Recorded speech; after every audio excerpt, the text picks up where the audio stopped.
Fusilamientos, sí, hemos fusilado, fusilamos y seguiremos fusilando mientras sea necesario. Nuestra lucha es una lucha a muerte.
Ernesto Guevara de la Serna es, para muchos, un ídolo.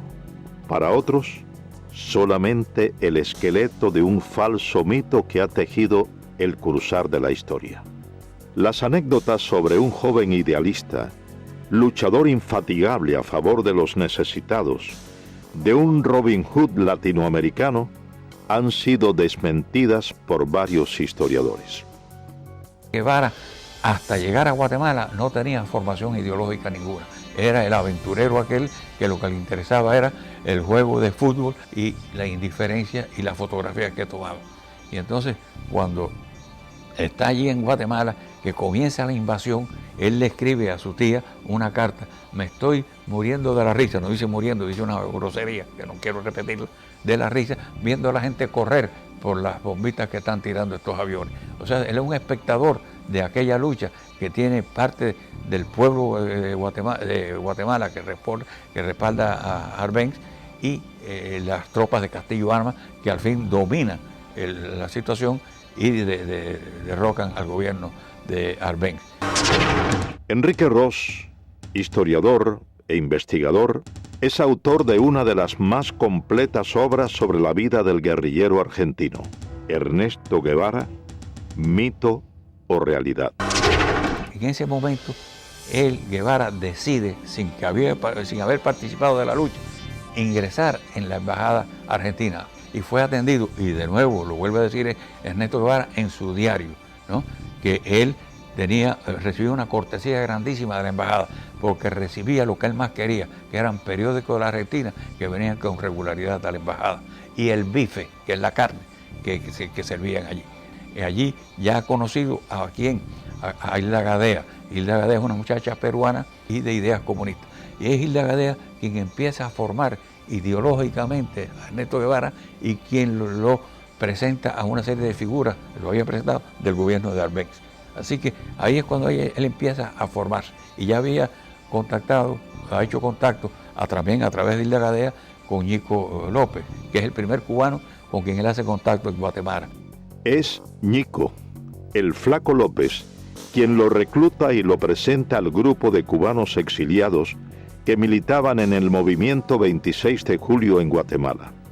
De esta forma, Guevara inicia una faceta de revolucionario y posteriormente viaja junto al grupo de cubanos a México. Varios estudios apuntan a que Ernesto Guevara, a su llegada a México, ya tenía definido su carácter de hombre cruel, de ejecutor de sus potenciales enemigos.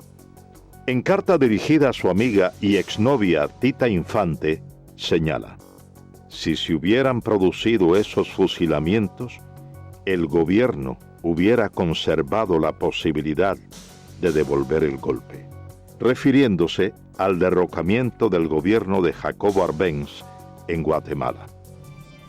Yo conocí a Guevara a mediados del año 56 en México. Ahí en una cafetería, un bar que había ahí, por el Zócalo, pegado ahí al Zócalo, que ahí concurrían muchos revolucionarios, ¿no? De distintas tendencias, ¿no? Lázaro Guerra militó en los movimientos revolucionarios cubanos. Marchó a México en calidad de exiliado y fue uno de los sobrevivientes de la expedición del Corintia. A mí el que me lo presenta es Ñico López. Pero al otro día que Ñico López viene, me dice, óyeme, lo que te presenté, fulano, eso no sirve. No te creas que vaya, cualquier cosa, eso no sirve. Él no es como tú y como nosotros y como yo. Este tipo es un tipo maquiavélico, ¿sabes? Y él es que le lleva y trae a Fidel todo el trajín de nosotros. Es un tipo repugnante, ¿no? Fidel llegaba y él decía, iba corriendo para donde estaba Castro, ¿no? Y Castro, fíjate, le gustaba y le gusta que lo adulen, ¿no? Esa es la persona de él.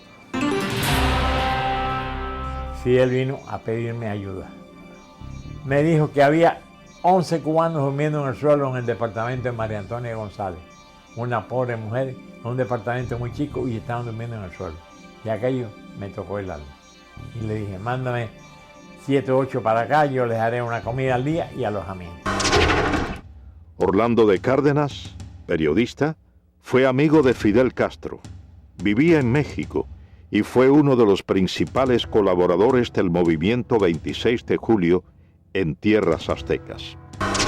A él al principio se le dijo doctor Guevara o Ernesto Guevara, pero cuando vimos que él se hacía burla de nuestra manera de hablar, entonces en represalia ya no le dijimos nunca más Guevara ni Ernesto, le decíamos el Che. Para todo el Che y el Che y el Che, y se le quedó lo del Che, que hasta el mismo Fidel y Raúl le decían el Che.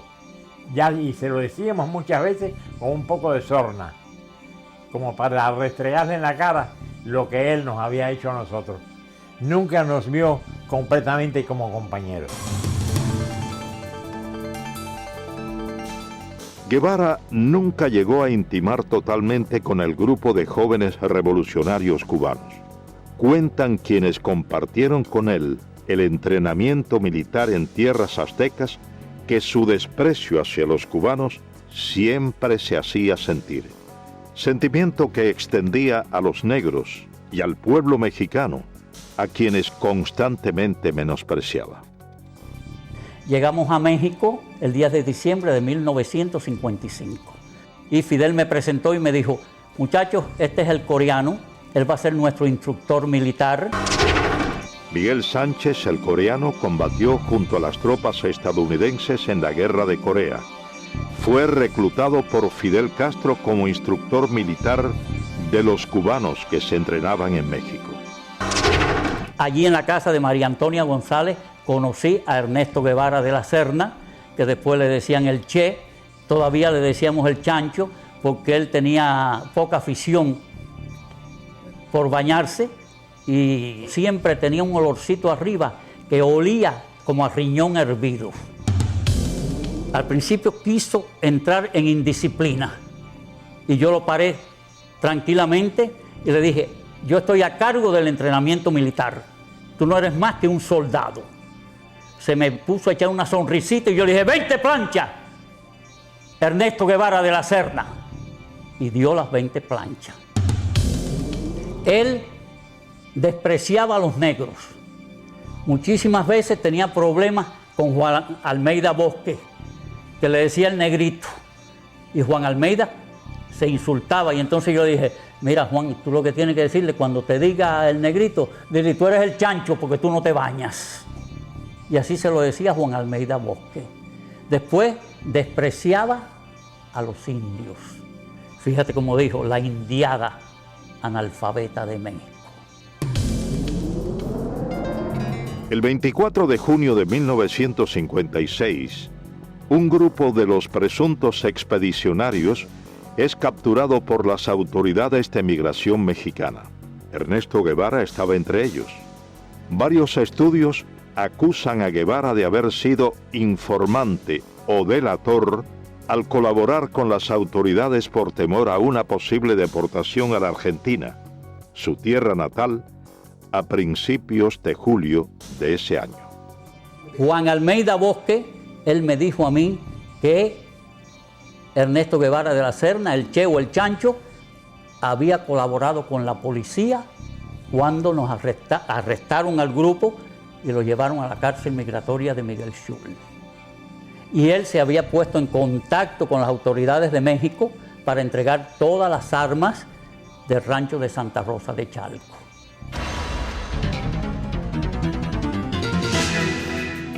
A la salida de la cárcel Miguel Schultz en México, Ernesto Guevara aún tenía dudas sobre su futuro y en particular sobre su propósito de participar en la expedición a Cuba.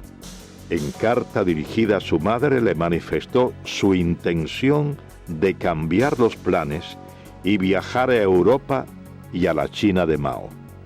Finalmente, Ernesto Guevara de la Serna llegó a formar parte de la expedición del Granma, sobrevive el combate de Alegría de Pío y logra posteriormente internarse junto al reducido grupo de sobrevivientes en la Sierra Maestra. Aproximadamente 2 meses más tarde, en carta fechada enero 28 de 1957, a solo 6 días de haber reconocido matar a un hombre por primera vez en el combate de Llanos del Infierno, Guevara le expresa a su entonces esposa, la peruana Hilda Gadea, quien posteriormente la publicara en su libro Ernesto, la memoria del Che Guevara. Querida vieja, estoy en la manigua cubana, vivo y sediento de sangre. Una vez se coge un guajiro que no estaba, que según los datos, según todo coincidía que él era chivato del ejército, ¿no? Pero no había una seguridad concreta, el tipo nunca confesó. Jaime Costa fue asaltante del cuartel Moncada, expedicionario del yate Granma y comandante del ejército rebelde. Fue enviado por Castro a reagrupar a los miembros del movimiento 26 de julio, exiliados en Centroamérica. Entonces se formó el tribunal y acordamos que no hay una seguridad que él haya sido un delator de una operación. Por lo tanto, no se puede quitarle la vida. Y el Che dice, bueno, si no la quitan ustedes, se la quito yo. Entonces todo el mundo se viene mirando ahí, ¿por qué tú lo vas a matar, chico? Tú ves que tú no eres cubano. Es un cubano. Y no ha confesado que es delator. Y Ramiro dice que no se puede fusilar como presidente de ese tribunal. Y en ese momento, ¿qué más grado tiene? Y entonces él sacó la pistola y lo mató ahí. Y ahí donde el Che tiene la frase esa, ante la duda, no hace más nada, hay que fusilarte.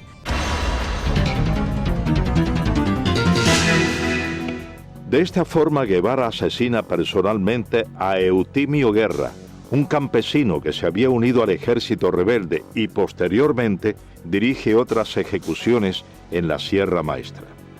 No había que comer, es que llegamos y acampamos en la finca La Otimia, frente a las minas de Boicito.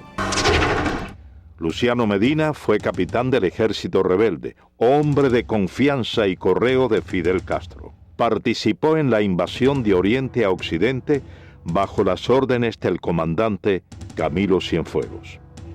Llevábamos 3 días sin comer y el Che Guevara nos mandó que había que buscar un puerco.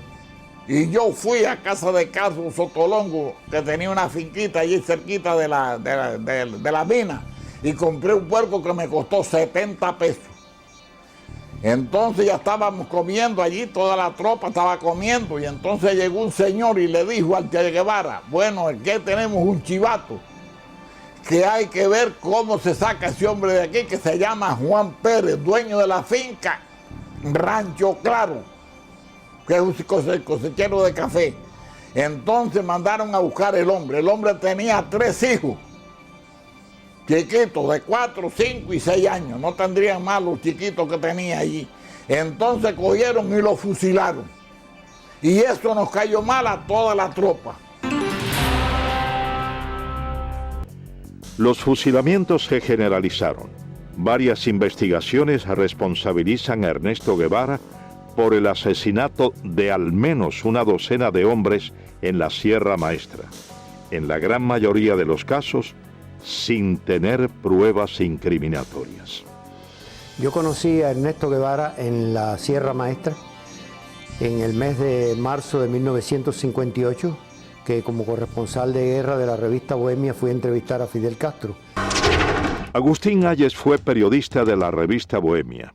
Pasó aproximadamente 2 meses en la Sierra Maestra y como corresponsal de guerra entrevistó a Ernesto Guevara en su campamento.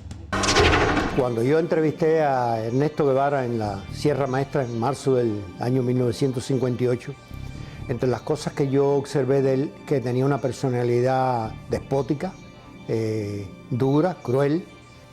Por ejemplo, le pregunto por su primera esposa, por Gadea, y entonces me dice, bueno, no sé de ella ni me interesa. Entonces le pregunto, bueno, ¿usted es médico? Y entonces, sí, pero a mí no me gusta la medicina. ¿Y qué es lo que le gusta a usted? La economía. Después, con el tiempo, estudiando la personalidad de él, es cuando uno confirma que él tenía esa característica de crueldad y de odiar. Por ejemplo, él escribió cosas como esta: odio a la civilización. América será el teatro de mis aventuras. Huir de todo lo que me molesta.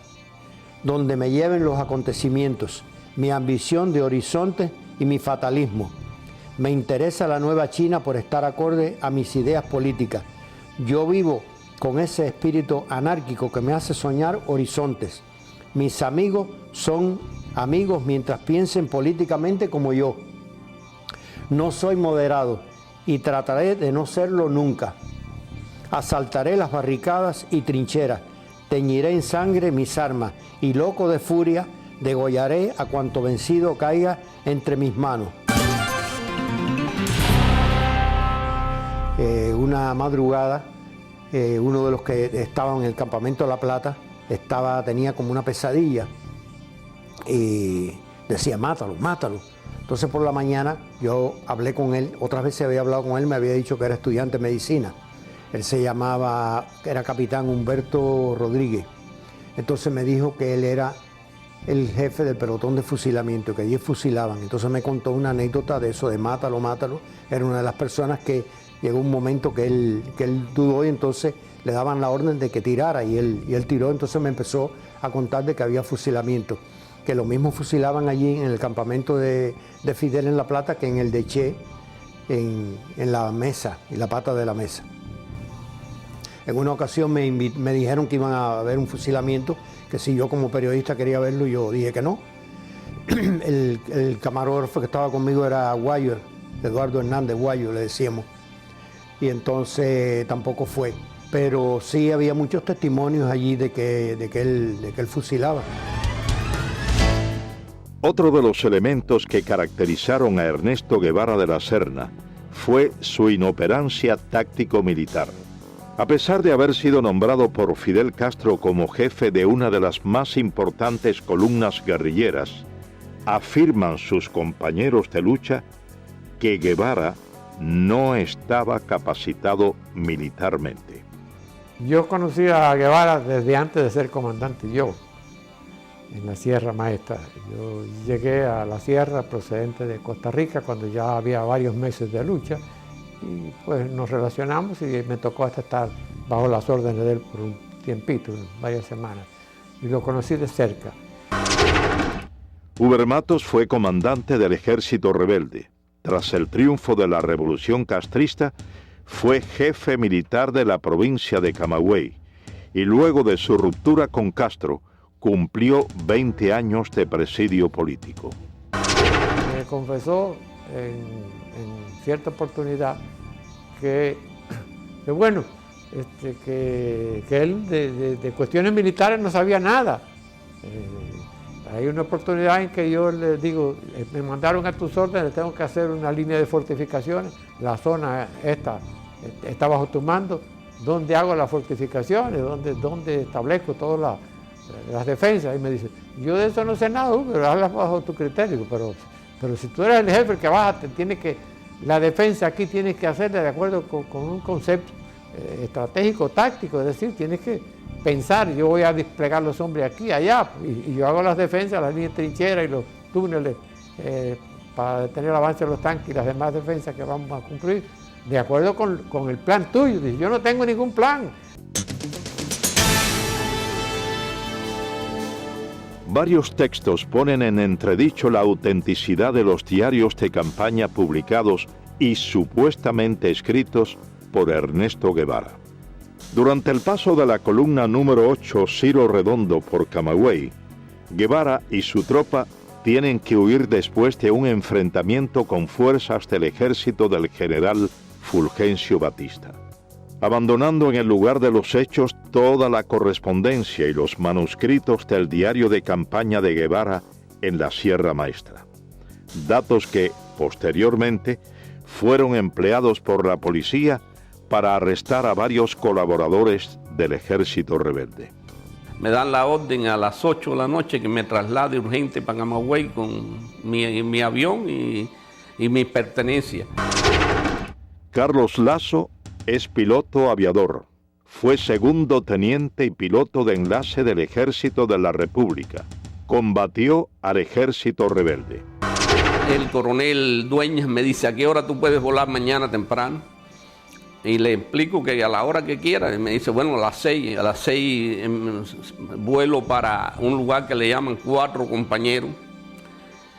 Allí hay un tiroteo entre el ejército, un grupo del ejército, no eran muchos, eran unos 40 soldados de la Guardia Rural. Allí hay 2 muertos por la gente de Che y heridos, y se mandan a correr, dejan 2 camiones. En uno de los camiones tenía toda la correspondencia, todo el diario de Che, el cual yo leí bastante. Hablaba todo y que había cooperado en Camagüey y que la mayoría no cooperaba, que era una provincia completamente latifundista, entre paréntesis, lo ponía así, y comprometía a cantidad de personas, no solo de Camagüey, de otras provincias. Muchos pertenecían, pero muchos al Partido Comunista del pueblo que ellos hablaban, de Guaymaro, de Baraguá, de Florida, de todos esos lugares. Varias anécdotas y documentos reflejan el carácter despótico de Ernesto Guevara hacia sus subordinados. Guevara acostumbraba a humillar a los hombres bajo su mando. Yo me incorporo a la columna en un campamento que se llama El Algarrobo. Aquel día, una tarde, nos formaron cuando nosotros llegamos ahí, que veníamos de la zona más al norte de la sierra. Cuando llegamos allí, por la tarde nos formaron, éramos unos 200, 300 hombres, alrededor de eso. Y ahí vino Guevara y nos habló. Eduardo Pérez fue primer teniente del ejército rebelde. Se incorporó en las villas a la columna número 8 Ciro Redondo, que comandaba Ernesto Guevara.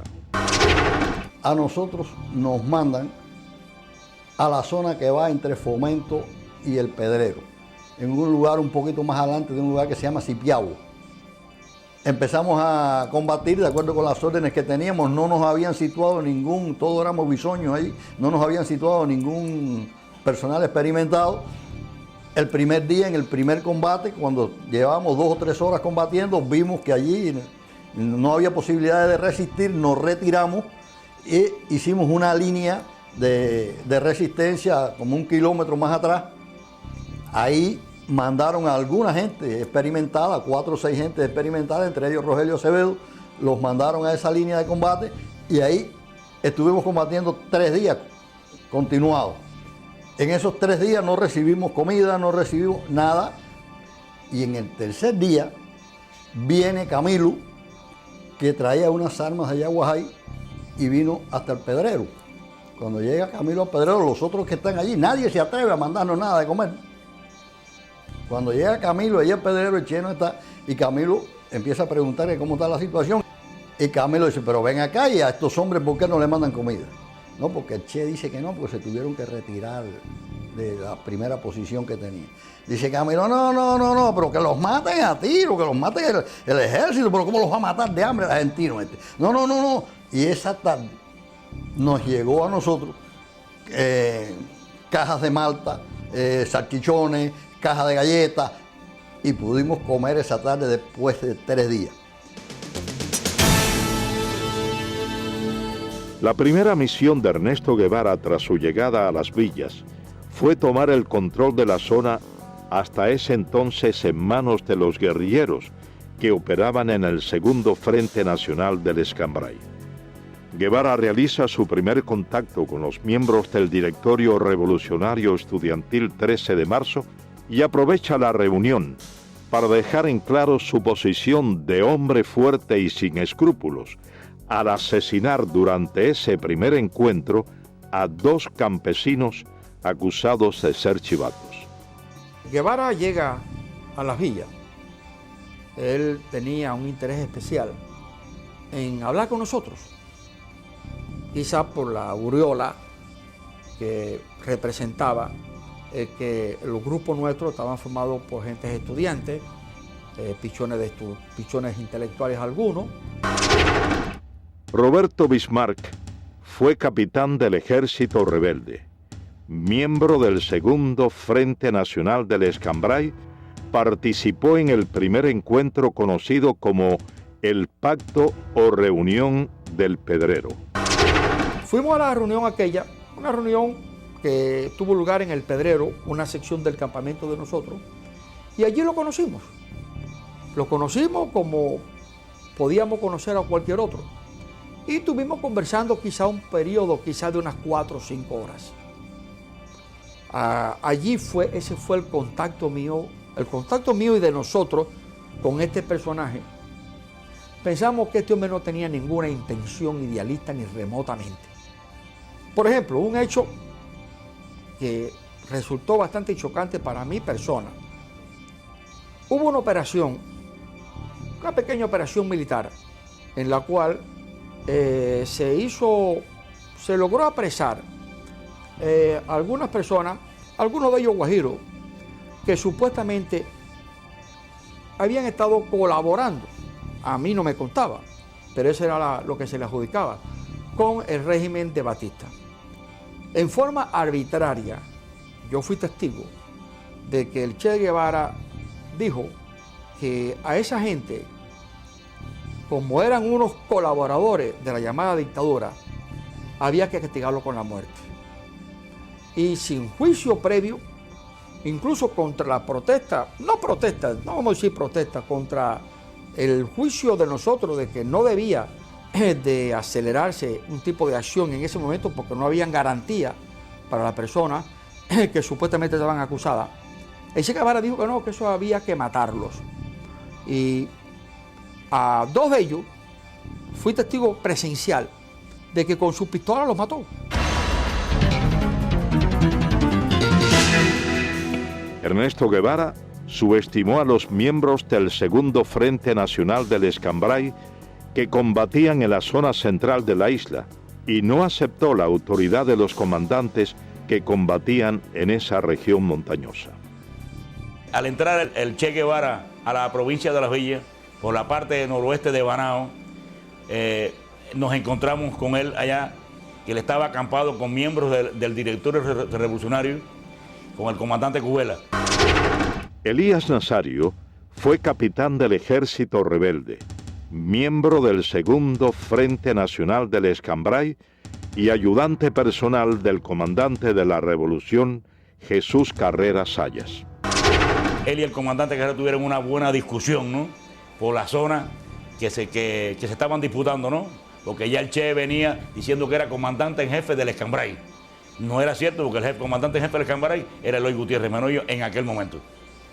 Y la discusión fue fuerte, pero fuerte, en la que Jesús le dijo, Tu zona es la tuya y la mía es la mía. Y si brinca la zona mía, vamos a tener problemas. Guevara nunca le contestó a él. Agachó su cabeza y dejó escapar, vaya, Y entonces intervino en esa discusión el comandante Armando Acosta Cordero, estaba el comandante Ramiro Valdés, el capitán Olo Pantoja cuando era capitán. Es precisamente el fusilamiento del comandante de la Revolución, Jesús Carrera Sayas, uno de los hechos que resaltan el carácter vengativo de Ernesto Guevara de la Serna. Ernesto Guevara fue mandado por Fidel Castro a la Sierra del Escambray para quizás evitar que el segundo frente dividiera la isla en dos mitades. Armando Fleites, médico, fue comandante del Ejército Rebelde y uno de los fundadores del Segundo Frente Nacional del Escambray.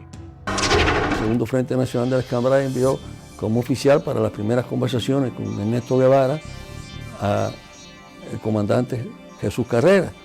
Jesús Carrera, cumpliendo los acuerdos del Segundo Frente, le dio unas cartas y se creó una situación quizás desde ese momento antagónica y difícil entre Guevara y Jesús Carrera. El resultante de esa situación, en el transcurso del año que pasó, pues se fue acentuando la situación personal y nosotros, yo personalmente y unos cuantos oficiales más del Segundo Frente en la cabaña, le planteamos que si era tanto, no había que hablar mucho, que nosotros lo enviaríamos a buscar y que en un duelo, en una forma frontal, se dilucidaran esas situaciones. Entonces dijo que no tenía intenciones en tener un duelo ni tener una cosa con Carrera. Entonces dijimos, bueno, si es esa situación, pues ya vamos a dar este episodio por terminado, ¿no? Y sin embargo, por órdenes del Che Guevara con Fidel Castro, es que prenden a Jesús Carrera.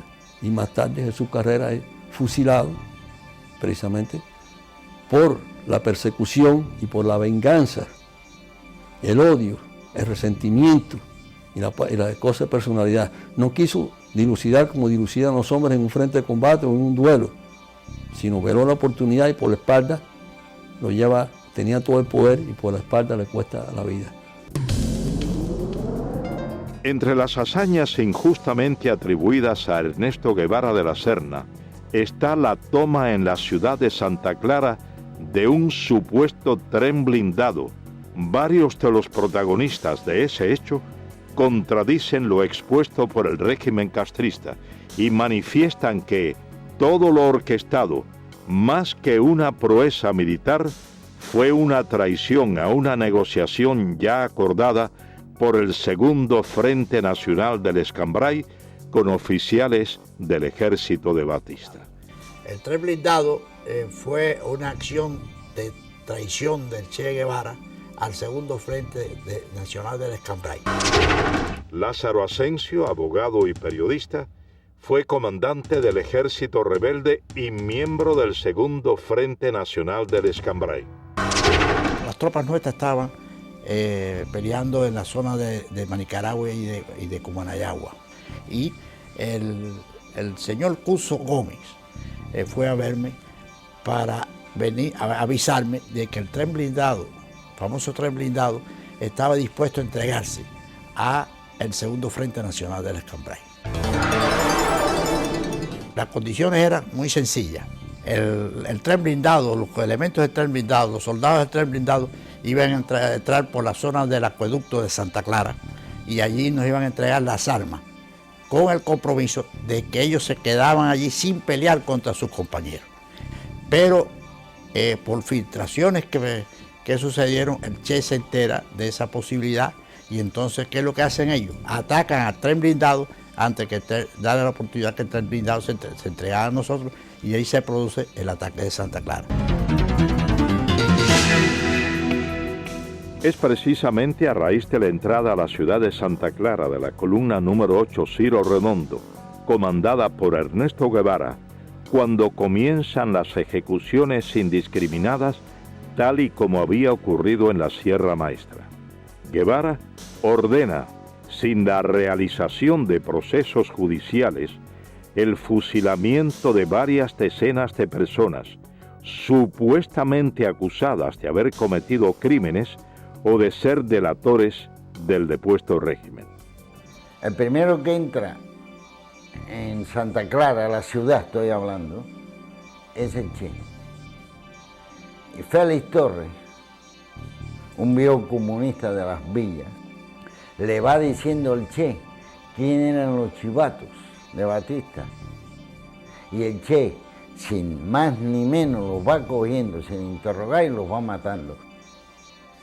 En eso entra el segundo que entra en Santa Clara, es Camilo. Y entonces Camilo tiene una expresión, coño, pero aquí se han bañado en vez con agua, con sangre, porque donde quiera hay un muerto tirado en una esquina. Han acabado con este pueblo.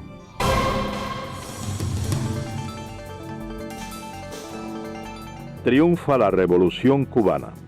Ernesto Guevara es nombrado jefe de la fortaleza militar de La Cabaña. Guevara lanza un feroz operativo contra todos los militares del depuesto régimen. Se crea la llamada Comisión Depuradora. Estuve trabajando en la fortaleza de La Cabaña a las órdenes de Ernesto Che Guevara, que era el jefe militar de esa fortaleza. Napoleón Vilaboa había sido miembro del movimiento 26 de julio. En enero de 1959 comenzó a trabajar en la llamada Comisión Depuradora en la fortaleza de La Cabaña, bajo las órdenes de Ernesto Guevara. La Comisión Depuradora es un organismo que se crea, lo crea el gobierno de Fidel Castro con el pretexto de depurar las Fuerzas Armadas en Cuba. Claro, el fin de esto era simplemente implantar el terror revolucionario en Cuba mediante los fusilamientos.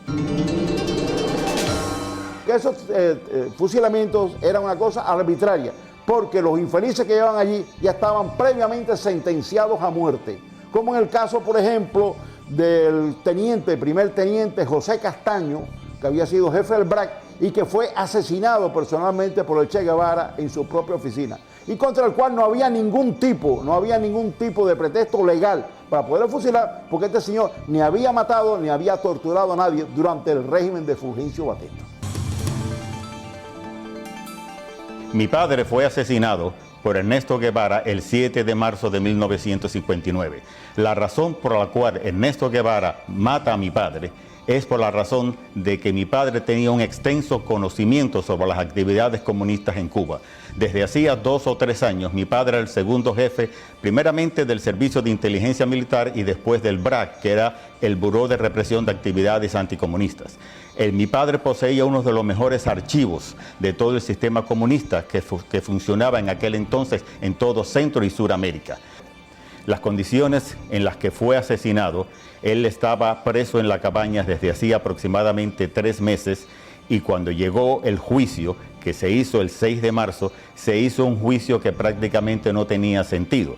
El tribunal lo sentenció a muerte aproximadamente a medianoche, y entonces se hizo una evaluación del caso de Castaño y se mandó una, podemos decir, una comisión para que se hablara con Fidel Castro en ese momento para que no se matara al teniente Castaño, ya que el teniente Castaño no tenía ningún muerto ni ninguna persona que haya sido herida o maltratada por él. Cuando Fidel se comunicó con Ernesto Guevara le dijo que ya era muy tarde, que la orden ya había sido hecha por él, y él en su despacho primeramente lo interrogó, lo maltrataron físicamente, y como no se podían poner de acuerdo de ninguna forma, el Che Guevara, dándole una vuelta a la oficina con su pistola, le dio 2 balazos en la cabeza. A Ernesto Guevara se le atribuye el fusilamiento de varios centenares de hombres, en su mayoría miembros del antiguo régimen, durante los aproximadamente 4 meses que estuvo al frente de la fortaleza militar de La Cabaña. El Che tenía solamente una divisa: ustedes están aquí para pasar los expedientes rápido. La comisión está trabajando muy lentamente y nosotros tenemos que ir juzgando a todos estos criminales lo más rápido posible. José Vilasuso, abogado, comenzó a trabajar en enero de 1959 bajo las órdenes de Ernesto Guevara, como instructor de expedientes en la llamada Comisión Depuradora. Me llamó la atención la forma como él me adoctrina, ¿verdad? La forma como él me dice lo que tiene que ser mi trabajo. Dice, mira, aquí esto es un tribunal muy sencillo, todo lo que ustedes tienen que hacer es instruir los expedientes. El oficial investigador siempre tiene la razón, siempre dice la verdad. O sea, no tenemos más que aceptar, acogernos a lo que él dice en el informe. Tú vas a organizar, vas a instruir tus expedientes y después los pasas al Ministerio Fiscal. O sea, la labor es bien sencilla, es una labor de profesional, pero muy limitada. Esas fueron más o menos sus palabras, es la idea. Dice, de luego, pues se me echó así para atrás, ¿no? Sonriente. Y me dice, aquí vas a ver cosas muy sabrosas, ¿sabes? Guardé silencio y al día siguiente comencé a trabajar. Allí se generalizaba con un eslogan político. Son asesinos, son criminales, pertenecen a una dictadura, tienen que ser ajusticiados. Eran hombres que no vamos ahora a juzgarlos, ¿verdad? Pero no nos correspondía a nosotros ejecutarlos. Yo preparando la sentencia y él pues dirigiendo el paredón. Fui al paredón. Me acerqué al lugar, me paré junto a los postes. Me fijé bien el lugar donde se situaban los reos. Efectivamente el paredón estaba a la espalda y más o menos lo que era la altura del pecho a la cabeza, pues se veían los impactos de las balas, ¿no? En una línea recta. La sangre coagulada a los pies, porque claro, se sacaba el cuerpo inmediatamente después de la ejecución, pero aquello quedaba atento en sangre. Ahí estuve mucho rato, imaginando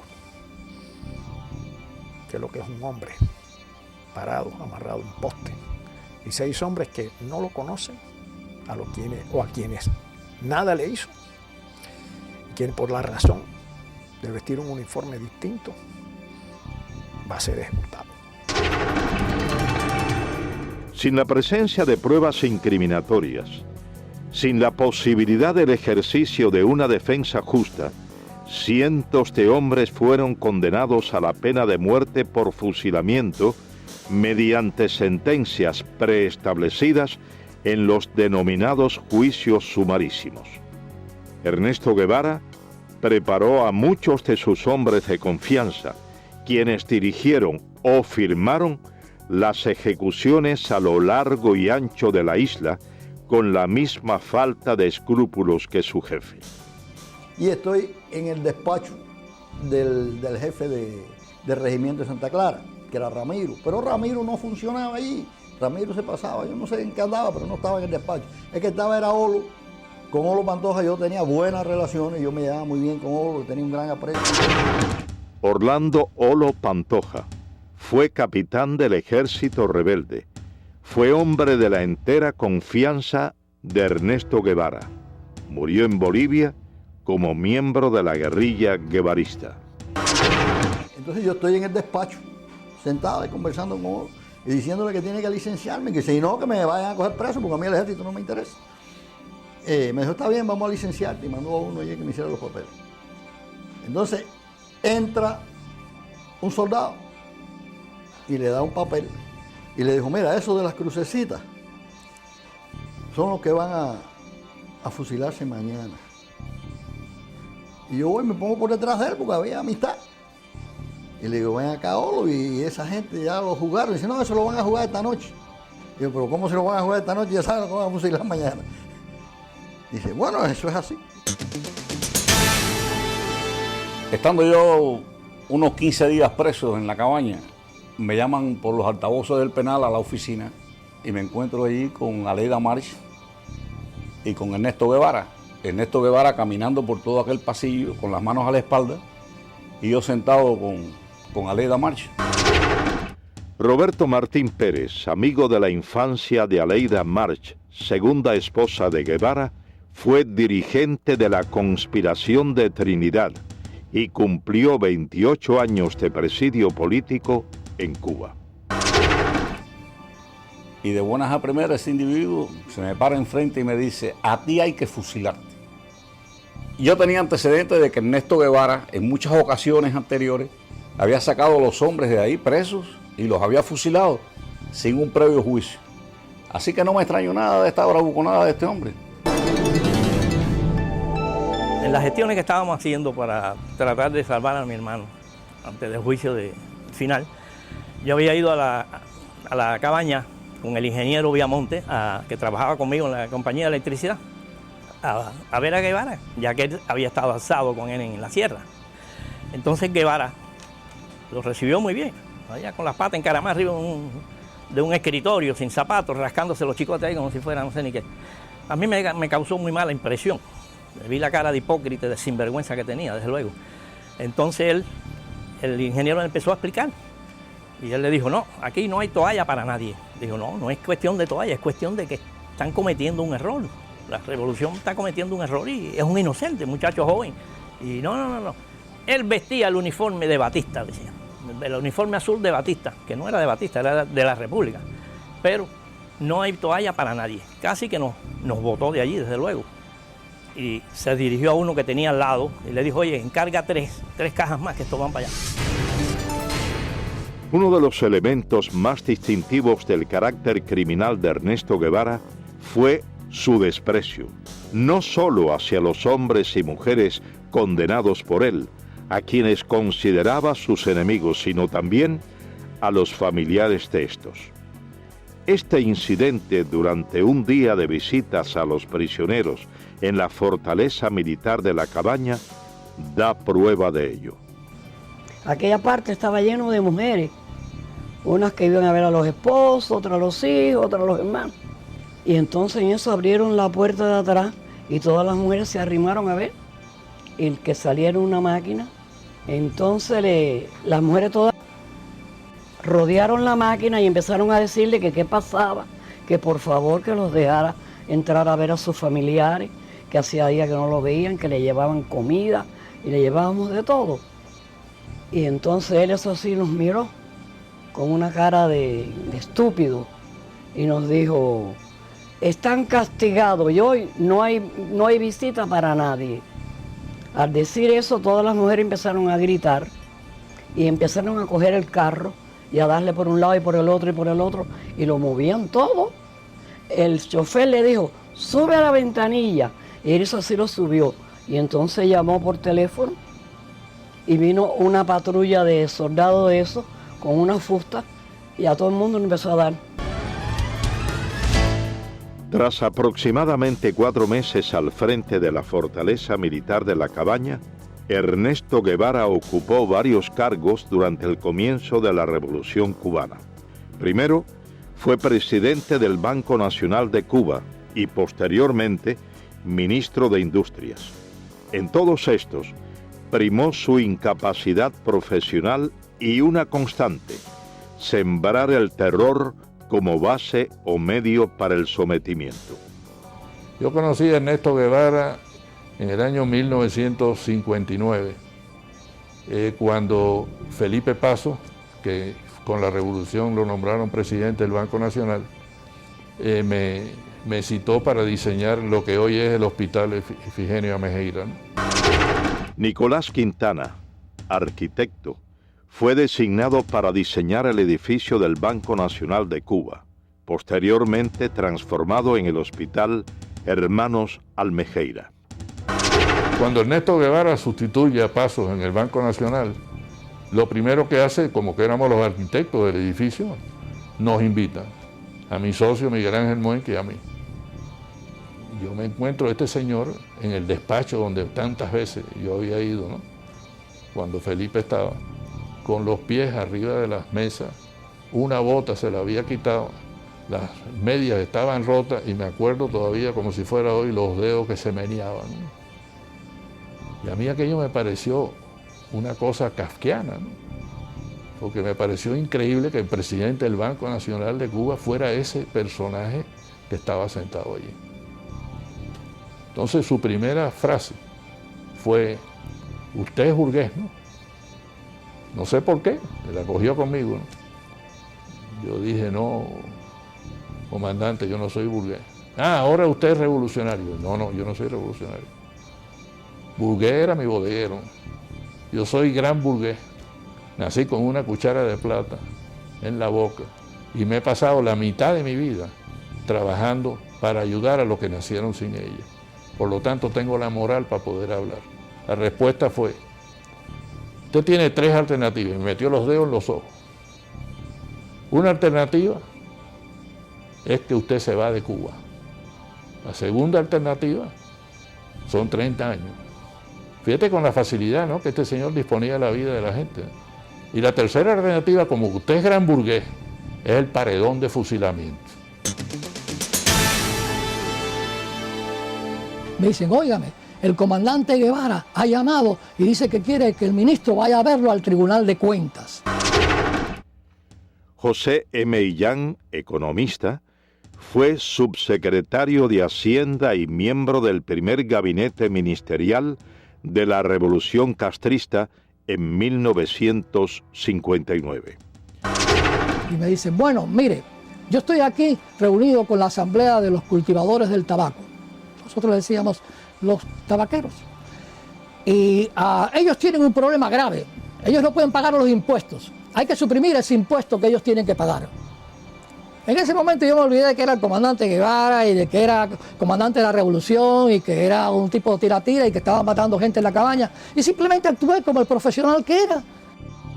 En todo el tiempo que estuve frente a ese caballero, en ningún momento me insinuó que nos sentáramos a hablar. En ningún momento movió su mano y yo tampoco la mía para estrechar mi diestra. Y su desplante era absoluto ante un civil, un cubano más, que venía aquí y que se había atrevido a decirle que no a lo que él había propuesto. Pero como él no sabía de lo que estaba hablando, era la técnica que muchos de ellos usaban y la gente por miedo no se le enfrentaba. Yo estuve involucrado con Fran País en la lucha contra Batista y durante esa lucha conocí al Che Guevara. José Pepín Pujols fue miembro del movimiento 26 de julio. Fue llamado por Guevara para colaborar como supervisor de la planta de níquel y cobalto de Moa y práctico de puerto. Entonces, él, que ya nos conocíamos, me encomiendan la labor de ir a Moa para hacer un reporte y preparar el puerto para recibir todos los petroleros, todos los barcos. Y cuando yo vuelvo en una de las tantas reuniones que tuvimos en La Habana, entró un ayudante del Che con un montón de papeles y se quedó parado. Entonces el Che le dijo, ¿qué quieres? Le dice, pasa que estos son revolucionarios. Los papeles eran los fusilamientos del día siguiente. Él cogió todos los papeles, los firmó sin mirar, porque no importaba quién fusilaba, había que fusilar para sembrar el terror. Entonces muchos de los ingenieros jóvenes hablaban con él bajo la intimidación que tenía, de esa arrogancia, de decirte, la revolución no tiene a menos fusilar al mejor de los comandantes, así que no es nada fusilar al mejor de los ingenieros. Todo el mundo trabajaba bajo esa presión de no equivocarte.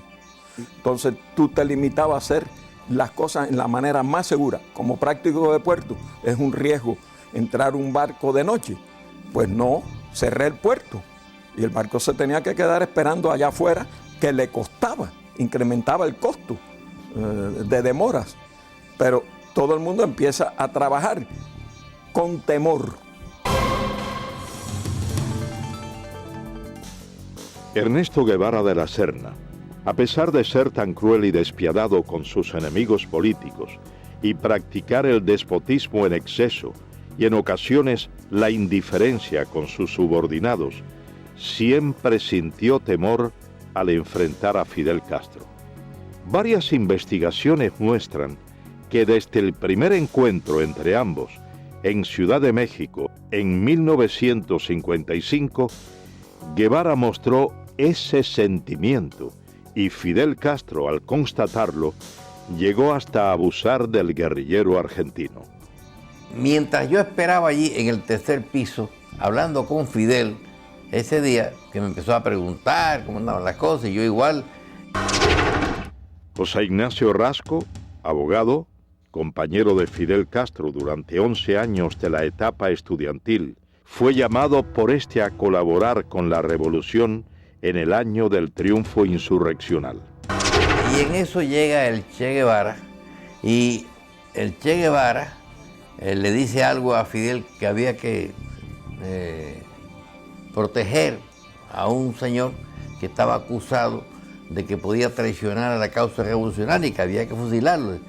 Y entonces Fidel ha cogido por la solapa al señor Che Guevara y pero Che, no seas idiota, no te acobardes, si tú quieres lo fusilas, si te parece mejor lo pones en un avión y lo mandas para el exilio, o si no lo dejas que se pudre en la cabaña. Esta anécdota, a mi juicio, retrata cómo era la sumisión de el Che Guevara a Fidel Castro en aquellos momentos ya. Es decir, siempre le tenía pánico, le tenía miedo. Podían discutir mucho, pero al final el Che siempre agachaba la cabeza. Tras apenas 4 años de haber llegado al poder, Ernesto Guevara se convierte en una de las principales banderas propagandísticas de la Revolución cubana. Durante su intervención ante la Asamblea General de las Naciones Unidas, el 11 de diciembre de 1964, Guevara, haciendo uso de su derecho a réplica y debido a las constantes interrogantes de los delegados presentes, reconoce la realización de ejecuciones en la isla. Fusilamientos, sí, hemos fusilado, fusilamos y seguiremos fusilando mientras sea necesario. Nuestra lucha es una lucha a muerte. Es precisamente el empleo de la pena de muerte como método para la instauración del terror una de las constantes que caracterizaron a Guevara, quien identificó a los Estados Unidos como su principal enemigo y desató contra este y el denominado imperialismo yanqui una guerra sin cuartel, recabando en los partidos comunistas de Asia, África y América Latina fundamentalmente el apoyo para emprender tales acciones consideradas hoy como terroristas. Durante su mensaje a la Tricontinental, Guevara proclama textualmente: el odio como factor de lucha, el odio intransigente al enemigo, que impulsa más allá de las limitaciones naturales del ser humano y lo convierte en una efectiva, violenta, selectiva y fría máquina de matar. Nuestros soldados tienen que ser así. Un pueblo sin odio no puede triunfar sobre un enemigo brutal. Seguidamente, Ernesto Guevara expresa una frase considerada por varios investigadores como uno de los fundamentos del terrorismo moderno. Hay que llevar la guerra hasta donde el enemigo la lleve, a su casa, a sus lugares de diversión, hacerla total.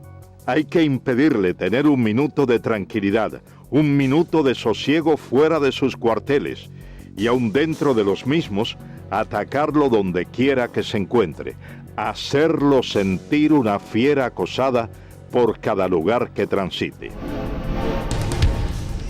Ernesto Guevara organiza un grupo guerrillero en Cuba, parte a África. El Congo es el país escogido como punto detonante de la supuesta guerrilla africana. Llega Guevara al Congo, participa en una serie de batallas, pierde todas las batallas, nadie lo atiende, los dirigentes del Congo no le prestan atención, nos dice que Kabila lo tiene a él como un becario, así como cero a la izquierda, y entonces pierde. Las naciones que rodean al Congo exigen que salgan del Congo los tropas extranjeras, y las tropas extranjeras eran las de Sudáfrica que estaban allí y también las de Guevara, el grupo cubano, y se ve obligado a salir del Congo, pero él no quería regresar a Cuba porque él ya sabía la enemistad que sentía Castro hacia él, y hubo una gran presión. Su misma esposa tuvo que ir a la Ida March al Congo a persuadirlo y a convencerlo de que regresara a Cuba. Entonces él allí ya ha organizado la idea de ir a Bolivia, porque ya Guevara no cabía en la isla de Cuba junto a Fidel. Tras ser derrotado en África, Guevara regresa a la isla y prepara una nueva aventura. Esta vez, el blanco escogido es Latinoamérica. Junto a un reducido grupo de hombres de confianza, marcha a Bolivia.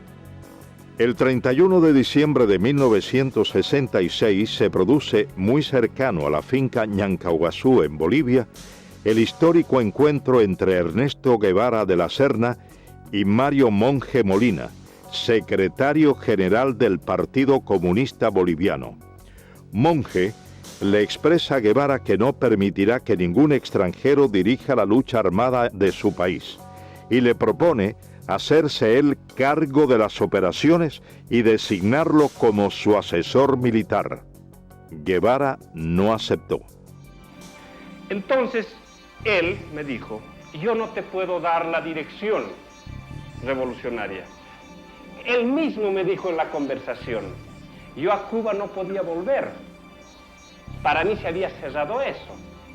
Yo me había despedido a paso marcial. Entonces tenía que buscar otro lugar donde aparecer. Y Bolivia se presentaba las condiciones por algunas cosas que ellos llevaban y por el hecho de que nosotros estábamos en proceso de preparación que ellos lo conocían. Han de encontrar un lugar donde exista un compromiso del Partido Comunista o de cualquier dirigente individualmente para colaborar con la guerrilla del Che en el país. No hay. Guevara no consigue reclutar al campesinado boliviano, principio básico de su encomienda. Y según los historiadores, desconoce totalmente las necesidades de estos, llegando a prometerles la propiedad de las tierras que trabajaban, desconociendo que en la localidad de Ucareña se había firmado en agosto de 1953 la ley de la reforma agraria boliviana. Guevara es finalmente cercado por el ejército boliviano y capturado con vida en la quebrada del Yuro. Según las notas del general Luis Requeterán, quien fuera en ese entonces coronel y jefe de la 4ª División de Operaciones Antiguerrilleras en Bolivia, Guevara, levantando en alto su carabina, gritó: «Me rindo, no me maten, soy el Che, valgo más vivo que muerto». Cuando esto ocurría, relata el general Requeterán, el reloj marcaba las 13:30 horas del domingo 8 de octubre de 1967. En ese combate mueren la mayor parte de los guerrilleros, cae preso el Che Guevara con Simón Cubas, que era el que lo estaba ayudando a salir, nombre de guerra Willy. Félix Rodríguez fue oficial de la Central de Inteligencia estadounidense. Fue el oficial que recibió la orden de ajusticiar a Ernesto Guevara tras su captura en Bolivia.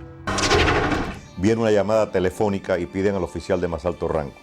Yo tenía en ese momento el grado de capitán y en la higuera nada más que habían 2 tenientes más bolivianos, por lo tanto me llamaron a mí, contesté el teléfono y era del alto mando boliviano en Valle Grande y eran instrucciones específicas del señor presidente, señor comandante de las Fuerzas Armadas, que eran 500-600. El código que teníamos era 500 el Che Guevara, 600 muertos, 700 vivos. Pido que me lo repitan y me confirman 500-600.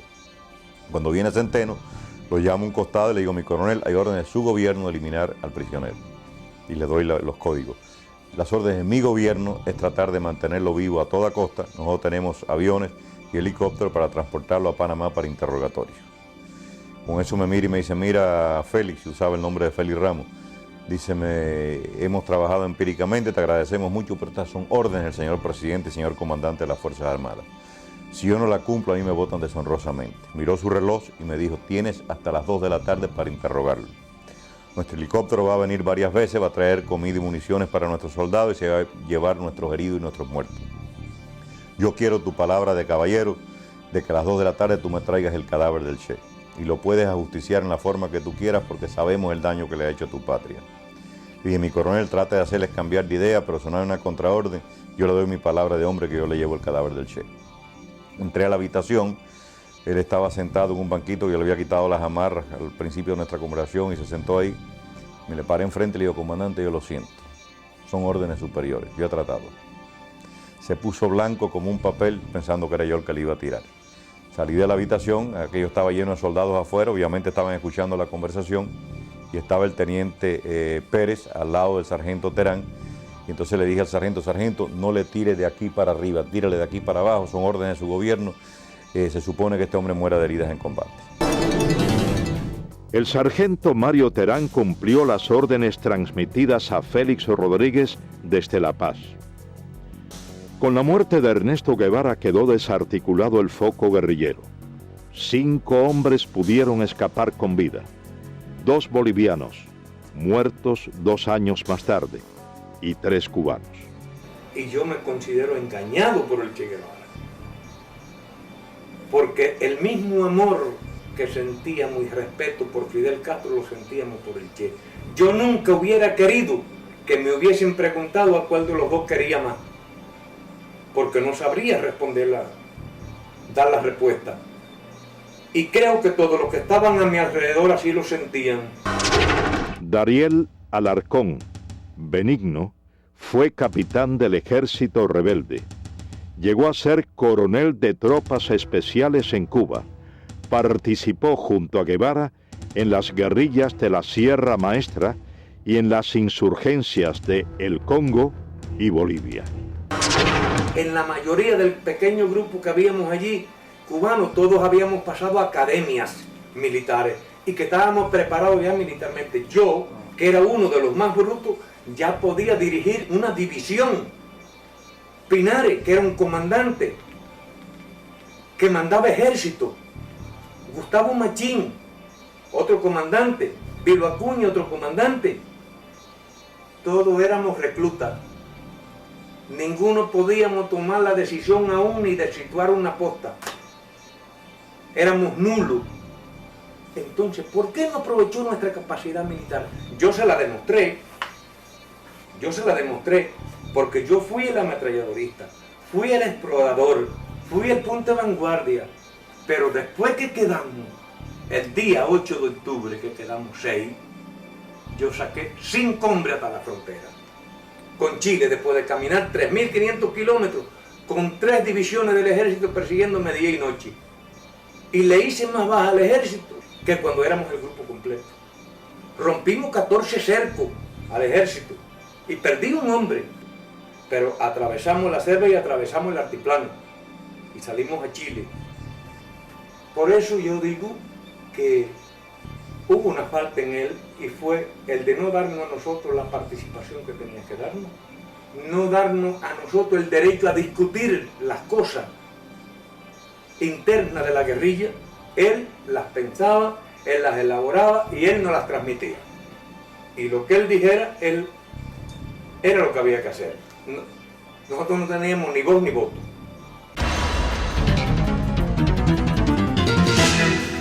Ernesto Guevara de la Serna finalizó su aventura como guerrillero en La Higuera el 8 de octubre de 1967. A casi 4 décadas de su muerte, para unos queda el mito, para otros solo el recuerdo de una pesadilla.